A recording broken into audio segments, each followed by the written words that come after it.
Pinangunahan ng Police Provincial Office sa pamumuno ni Police Colonel Arbel C. Maricolio ang isang matagumpay na coastal cleanup drive sa Biwak, Barangay Poblacion, Lingayen, Pangasinan. Kabilang sa mga nakiisa sina Police Lieutenant Colonel Jose L. Abayad II, Police Lieutenant Colonel Binaventura DJ Benavides III, Provincial Staff, PNP personnel mula sa iba't ibang istasyon, LGUs, stakeholders, mga estudyante at iba pang mga volunteers.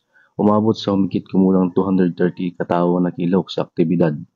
Sa pagtutulungan ng lahat, natanggal ang kalat at naipon na debris ng sigarilyo at nalinis ang mga plastik na nagkalat sa baybayin.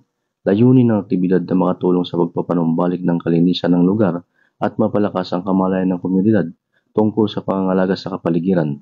Nagtapos ang gawain na may malinis na shoreline at mas matibay na ugnayan sa pagitan ng Pangasinan Police, LGUs at mga kasamang volunteers, patunay ng kanilang sama-samang pangako para sa isang malinis at mas ligtas na kapaligiran. Mula dito sa Picadillo, Ilocos Region, ako po ang inyong Police News Network Correspondent, Patrolman Dennis Carinal, alagad ng batas, tagataguyod ng Balitang Pulis.